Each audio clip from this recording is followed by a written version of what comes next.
Gracias a Dios porque puedo enviaros este mensaje, el cual es el suministro divino, es el alimento diario para nosotros los creyentes. Para mí es un gusto, para mí es una gran bendición poder predicarles la palabra de nuestro Dios. Vamos a continuar, ya que estamos estudiando todos los aspectos de Cristo en el Nuevo Testamento.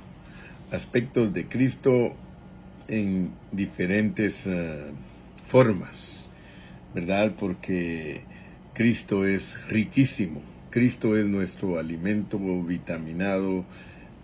Todas las vitaminas, desde la A hasta la Z, están contenidas en esta palabra que al ser ingerida por nosotros y luego digerida y asimilada, pues nos vitamina espiritualmente. Estos aspectos que estamos estudiando ahorita son 15 aspectos que tienen que ver con la ascensión de Cristo. ¿Qué es Cristo en ascensión? Muy importante entenderlo, porque Cristo en ascensión es muy completo, muy completo. Les voy a refrescar para que este mini mensaje nos ministre el día de hoy. Cuando hablamos de Cristo en su ascensión, los 15 aspectos son los siguientes. Primero, en ascensión, Él es el Hijo del Hombre. Segundo, Él es uno que está sentado a la diestra de Dios. Tercero, Él está coronado con gloria y honra. Cuarto, Él fue entronizado para llevar a cabo la administración divina. Quinto, Él es el soberano de los reyes de la tierra. Sexto, Él es el príncipe y salvador. Séptimo, Él es el Señor de todo. Octavo, Cristo para su ministerio celestial. O sea, Él fue ascendido para desarrollar su ministerio celestial. Noveno, fue dado por cabeza sobre todas las cosas a la iglesia. Décimo, Él es el Dios exaltado recibiendo un nombre que es sobre todo nombre. Onceavo, Él es el justo. Doceavo, Él es el Paracleto. Así que esas son las dos últimas que prediqué ayer domingo en la localidad, que en su exaltación Él es 11, el justo, y 12, el Paracleto. Así que hoy, con todo gusto, les voy a presentar el aspecto número 13, que Él es el sumo sacerdote.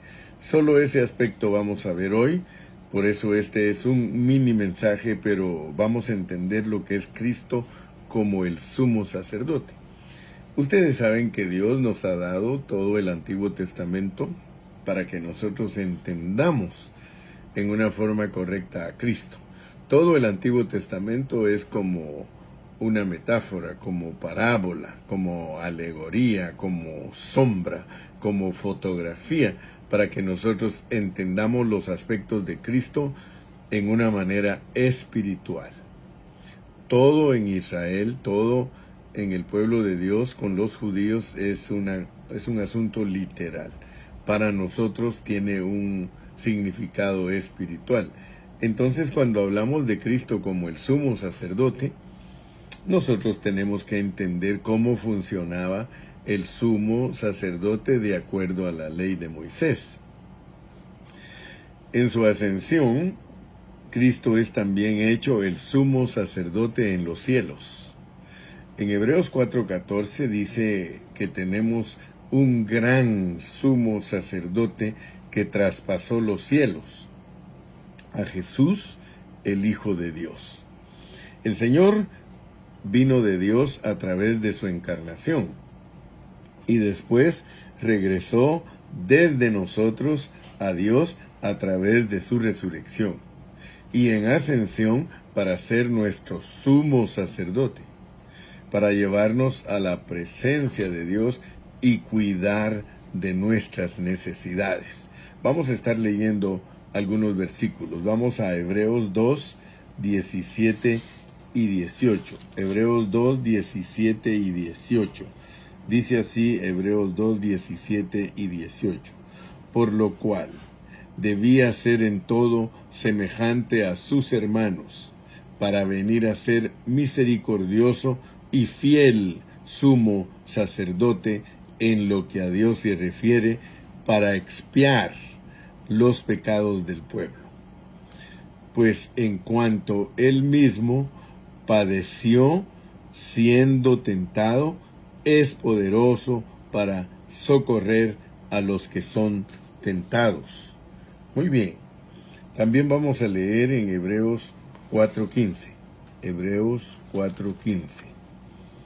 Dice, porque no tenemos un sumo sacerdote que no pueda compadecerse de nuestras debilidades, sino uno que fue tentado en todo, según nuestra semejanza, pero sin pecado.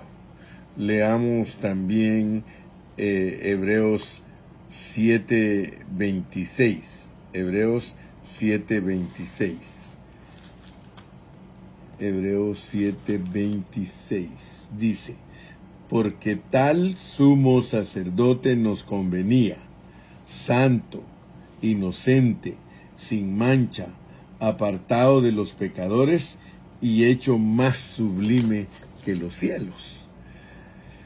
Ahora notemos que este sacerdote, este sumo sacerdote, Dios lo apartó de los pecadores y lo hizo más sublime que los cielos, porque Cristo en su ascensión fue inaugurado dentro de un oficio.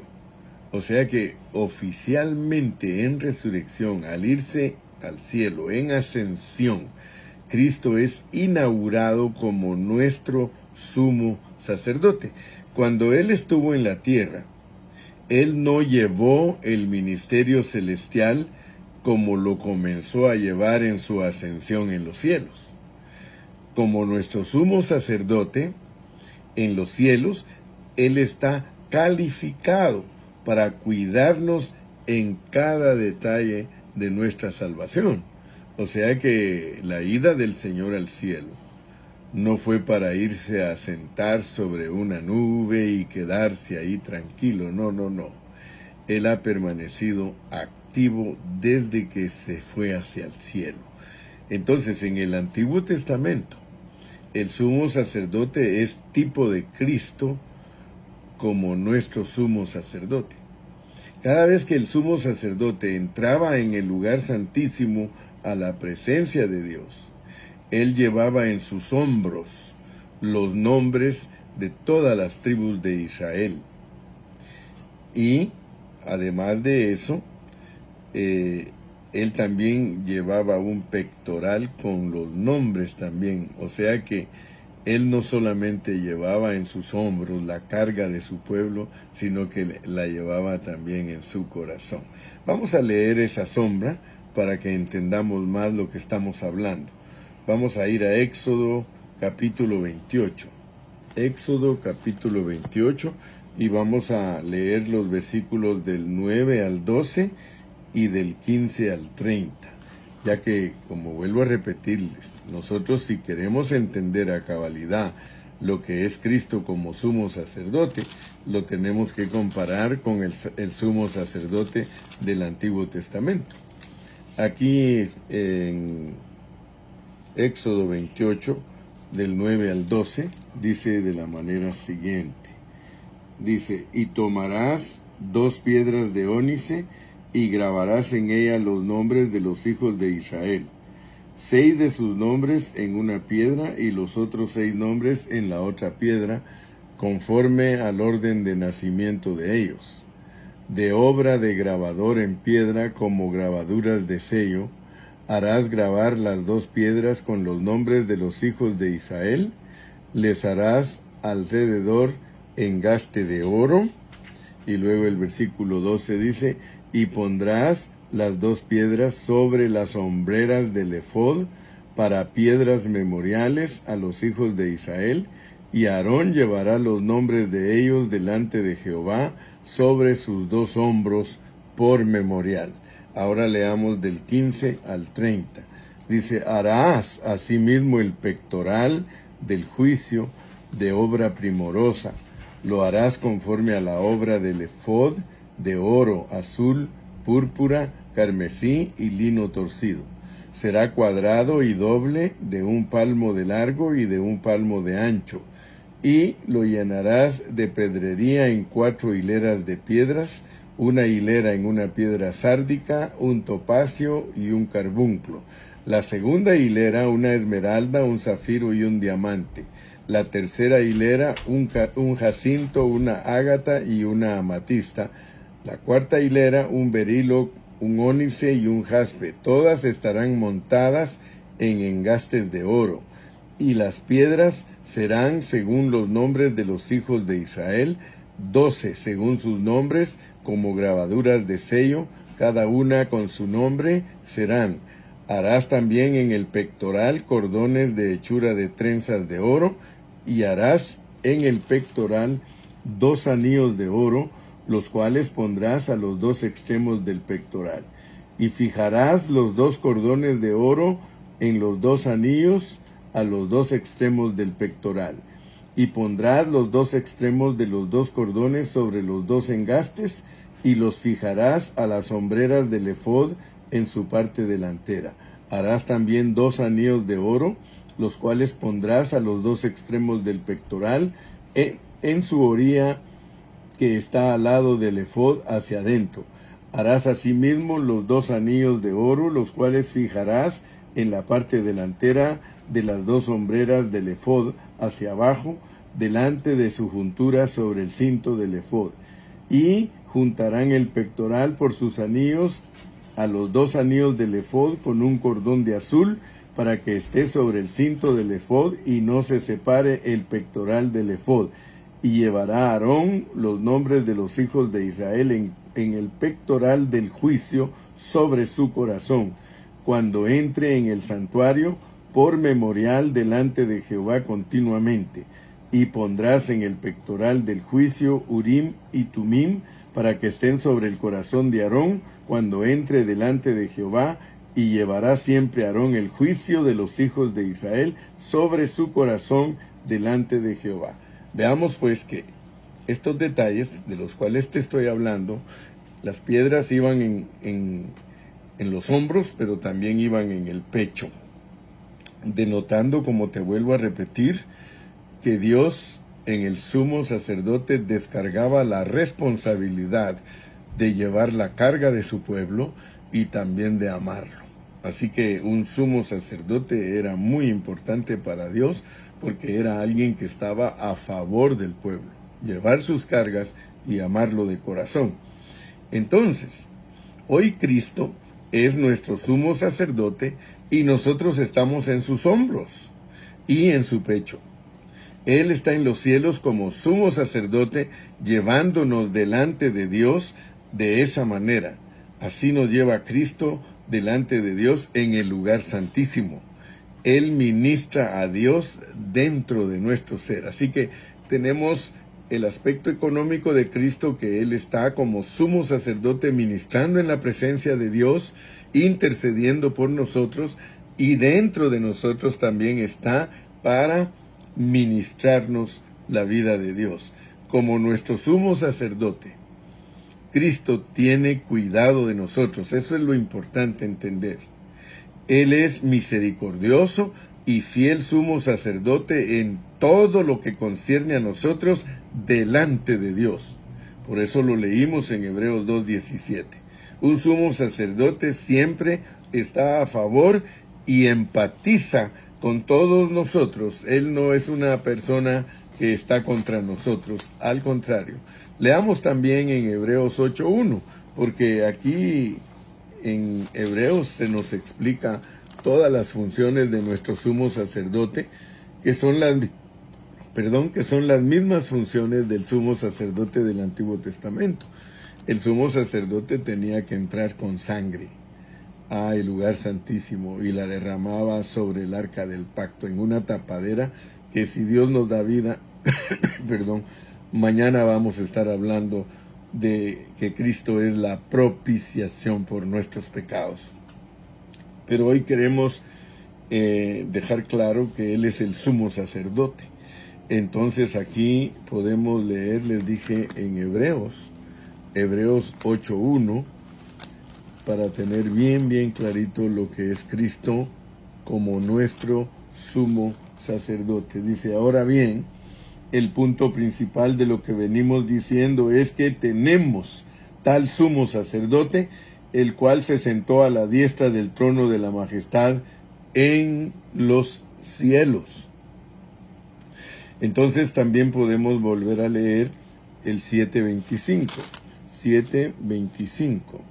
Dice, por lo cual puede también salvar perpetuamente a los que por él se acercan a Dios, viviendo siempre para interceder por ellos. La intercesión de Dios para nosotros, que es Cristo, es para siempre. Para siempre. Por lo cual también puede salvar perpetuamente a los que en él se acercan a Dios, viviendo siempre para interceder por ellos. Él no se da por vencido. Él no descansa. Teniendo cuidado de todas las iglesias y transmitiéndonos a todos los miembros el suministro de vida. Hermanos, en Hebreos 8, Cristo es revelado como el incienso del sacerdote en el altar de oro, porque mucho incienso fue dado a él para que se agregue a las oraciones de los santos. Allí en el altar de oro, el cual está delante del trono, versículo 3, así que Cristo es el sumo sacerdote allí. Para finalizar el día de hoy, solo quiero decirte que Cristo, como el sumo sacerdote, tú lo puedes leer en Apocalipsis. Él tiene cuidado de los candeleros. Él arregla las lámparas para la expresión de Dios, porque el sacerdote en el Antiguo Testamento tenía que hacer eso. Arreglar las lámparas es que Él arregla las iglesias. Lo puedes leer en Apocalipsis 1:3 y en Apocalipsis 2:1. Ese trabajo incluye su edificación. Esta edificación de sus santos y la edificación de su iglesia para el vivir del testimonio de Jesús. Nosotros somos como candeleros, el testimonio de Jesús, y es Jesús el que está constantemente como sumo sacerdote arreglando los candeleros para que los candeleros estén funcionando y brillando para la edificación de la iglesia. Sí, para ser el Cristo universal, el Cristo administrador. Pero para la iglesia es el sumo sacerdote. Como el ascendido en los cielos, él ahora está viviendo, trabajando y administrando como sumo sacerdote para el cumplimiento del propósito eterno de Dios. Cristo no está descansando, hermanos. El Padre trabaja, el Hijo trabaja y nosotros, por medio de ellos, trabajamos edificando a la iglesia, creciendo esta iglesia preciosa de Cristo hasta que llegue a la máxima expresión de Dios. La iglesia, a través de Cristo como el sumo sacerdote, está llamada a ser la máxima expresión de Dios en la tierra. Somos su esposa, somos su gloria, somos en los que se puede ver Cristo a través de nosotros. Así que gracias a Dios, yo pienso que tú y yo hemos aprendido en esta mañana que el sumo sacerdote del Antiguo Testamento es solamente un tipo, una figura, una sombra del verdadero ministerio. Mañana vamos a estar hablando de qué era lo que hacía ese sacerdote al entrar al lugar santísimo, porque tenemos que entender que él entraba con sangre al lugar santísimo y era para rociarla sobre el arca del pacto, porque el arca del pacto es también una figura de Dios mismo, una figura de Cristo, y vamos a entender su tipología, porque si no, no vamos a entender lo que significa que la sangre que derramaba el sumo sacerdote la derramaba en la tapadera donde están los querubines, que representaban la gloria de Dios y su justicia. Que Dios los bendiga y vamos a continuar mañana. Hasta la próxima.